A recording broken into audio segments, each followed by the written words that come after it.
everybody. It's been about, a couple weeks now since he passed away, Bray Windom Rotunda. Amazing man. Simply for the fact that in recent memory, he's one of the few wrestlers I can think of that actually went against the machine of current wrestling.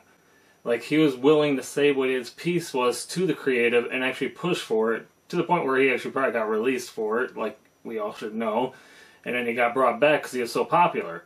He was willing to take his character himself and actually put his own thoughts and ideas into him. Somehow, even through the scripted world that they're living in at this point, where they literally write out every word of every promo, which is kind of sad. I think they've lost a lot of heart that way. I mean, there's a lot of good talent right now in wrestling, don't get me wrong. And they do their best to work with what they got, but I do understand that they've gotten to the point where it's not like the old days where they used to hand them a character and say, make it work. And then they had to figure it out. I mean, we wouldn't have the polka dot Dusty Rhodes without that. So, I mean, there are amazing talents and their creative mind in the wrestling world. But then you get these people where it's like they're better at reading the script or working and making a creative team look good. If you ask me, there's too many writers in the wrestling industry. So, for that little tangent, I mean, that's why I think Bray garnered a lot of respect, because, I mean, he went against the grain. I'm sure he probably did some promos where they didn't agree with it, but he wasn't going to back down, so they agreed to do it. So it's like, I feel he garnered a lot of respect. I mean, shoot, me and Venom, and during our promos, paid respect to him. I mean, where do you think this was inspired from in my promo?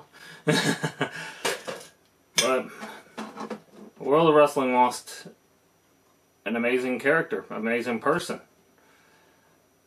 It's just so hard to feel about it. It's like, it's putting into words is extremely hard to do.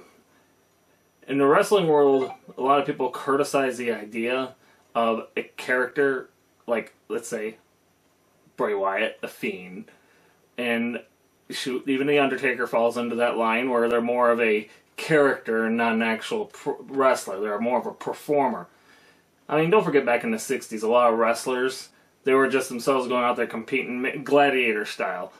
But then they introduced a small element randomly at carnival shows, the circus. You'd get like Happy Humphrey, you'd get then you'd get the Killer, man,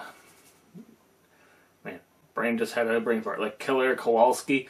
But Killer Kowalski is more of an athletic. He wasn't a character.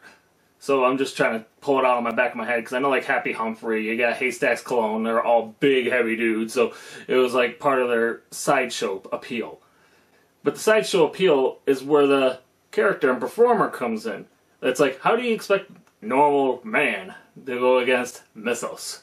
So it's like when they let's say, the Fiend lose to Goldberg. That was a huge hurt to the business, just because it was like, okay, you just shattered the myth. It makes it less enjoyable. Everyone's like, oh, it doesn't make it believable. And it's like, part of the business is to make a show, not a competition. Even though there is a competition in the show.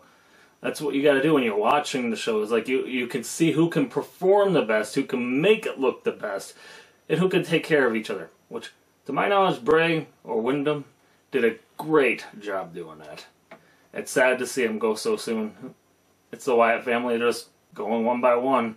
First Luke, and here's in our case of the creative is against them more than the actual business. It's sad. I mean, look at his transition from WWE to AEW, where he got more control of his character for Luke. So I think that's what WWE so badly needs. The whole business needs it. It gets harder and harder to watch the current product for me, just because it's kind of like, you literally got like something that AI is writing, where it's like, come on guys, let the wrestlers do their thing, give them the character, see what they can do with it. I know there can be flops, there can be great things put out of it, and then that actually hurts them in the long run, because then that's like, how do we use this character? That's Boogeyman for you, because the fans love the Boogeyman mytho. But I should stop going on tangents and just say, thank you Bray, thank you Windom Rotunda, for everything you did for the business. You'll be missed. And until we see each other again.